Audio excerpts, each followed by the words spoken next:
SCP-89 Object Class Euclid. See below. Special Containment Procedures.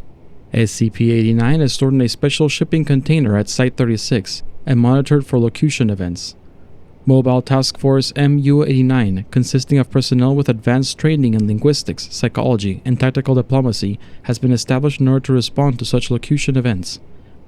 Upon the occurrence of a locution event, Mobile Task Force MU-89 is to translate and interpret the locution so as to identify the primary subjects of that triggering, herein designated SCP-89-A and SCP-89-B, then execute Protocol M8, which consists of the following steps. 1. Transport SCP-89 to SCP-89-A's location and explain Protocol M8 to SCP-89-B. And 2. At such time as SCP-89-B is prepared to voluntarily execute Protocol M8, render to SCP-89-B any assistance as SCP-89-B may request in connection with SCP-89-B performing the following actions. Inserting SCP-89-A into the cavity together with flammable materials such as oiled wood or charcoal, then igniting them. The successful execution of Protocol M8 requires the voluntary compliance of SCP-89-B in a sober and uncoerced state. Likewise, SCP-89-A must be conscious and alert during the execution of the protocol. It is recommended that SCP-89-B be restrained, although not sedated, following ignition so as to avoid interference with the completion of the protocol, as the process is extremely painful and fatal to SCP-89-A. If SCP-89-B refuses to voluntarily execute Protocol M8 in accordance with the aforementioned specifications, MTF-MU-89 is to explain the prospective consequences of failing to successfully complete the protocol and make every effort to persuade SCP-89-B to cooperate. If MTF-MU-89's best efforts to so persuade SCP-89-B are unsuccessful, SCP-89 is to be designated as a Keter class and Protocol M9 is to be executed. Reference Document 89-M9. The use of intimidation, threats, or mind-altering drugs or intoxicants in an effort to affect SCP-89-B's free will, and any attempt to complete Protocol M8 without SCP-89-B's participation or voluntary cooperation, or otherwise other than as described, are strictly prohibited, since these measures invalidate the attempted completion of the protocol and are known to intensify the severity of the attendant Type S event.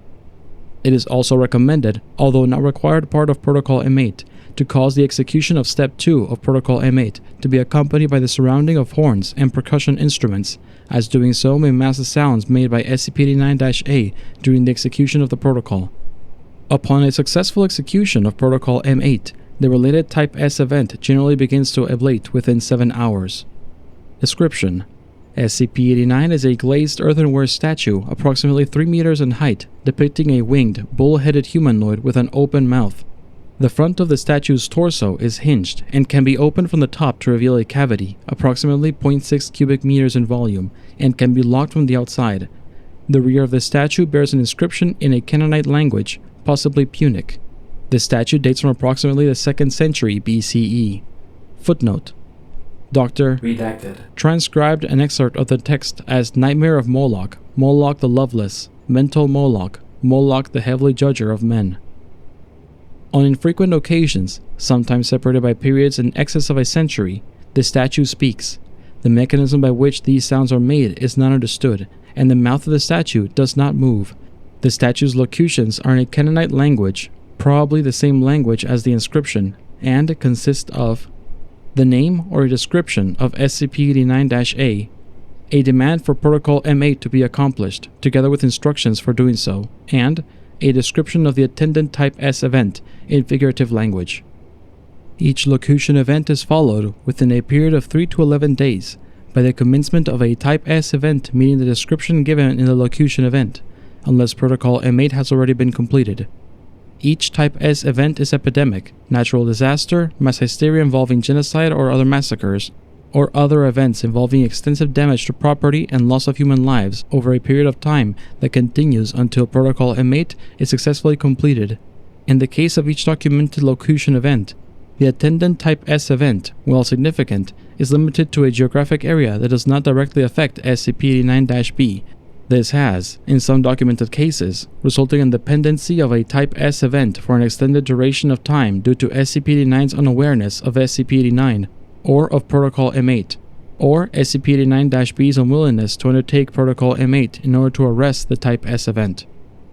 For each locution event, SCP-89-A is a healthy, unblemished human infant or child between 8 months and 6 years of age, and SCP-89-B is that child's natural mother. In all documented cases at the time of the locution event, SCP-89-A and -B are each alive and healthy, and experience a strong bond of trust and affection with each other. Following SCP-89-B's placement of SCP-89-A in the cavity and the ignition of the inflammable materials, SCP-89-A will burn and be destroyed over a period of 2 to 5 hours. Addendum 1. Memo to file from Dr. Garcia. While the role of SCP-89 in actually causing Type S events is unclear, experience has demonstrated that the prompt and precise application of Protocol M8 is effective in limiting the damage that they do. Dr. Patel has speculated that SCP-89 does not cause Type S events, but merely anticipates them and provides a means to mitigate their effects. Addendum 2. A partial list of documented Type S events that were terminated by means of Protocol M8, inclusive of documented completions of Protocol M8 that predate the Foundation's acquisition of custody of SCP-89 follows. Date of locution, March 21st, 1788. Description of Type S event in locution event. The flames shall consume their houses, ye, and their markets, and their temples, and all their dwelling places, they shall be destroyed. Type S event, fire in the city of Redacted. Outcome, Protocol M8 completed on the day 29 after the locution event. 66% of the city's buildings destroyed. Date of locution, December 2nd, 1850. Description of Type S event in locution event. The false prophet shall gather the multitude unto him, and cast them against the princesses. They shall each of them be slain, and their fields be made barren. Type S event. Large-scale Messianic-based present uprising in Redacted. Outcome. Protocol M8 completed on day 1363 after locution event. Massacres associated with uprising and its suppression and attendant agricultural collapse account for at least Redacted million casualties. Date of locution, November 23rd, 1951. Description of Type S event in locution event. The earth shall tremble, and the seas shall rise and be cast against the earth, and the mountains shall vomit fire. Its voice shall be darkness and death. Type S event. Earthquake and volcanic eruption in Redacted. Outcome. Protocol M8 executed within 31 hours of locution event. No tsunami resulted, although geological models had anticipated that one would occur from a seismic event in that area. No fatalities. Date of locution, November 7th, 1970. Description of Type S event in locution event. The rains shall scour the earth, and sweep away man and his beasts, and all of his works. The deluge shall take them all. Type S event. Cyclone in Redacted. Outcome. Protocol M8 executed on day 49 after locution event. Casualties from flooding, disease, and starvation estimated at Redacted 1,000. Date of locution, April 4th, 2000. Redacted. Description of Type S event in locution event. Data expunged. Type S event. Data expunged. Outcome. Ongoing. Protocol M8 not yet executed.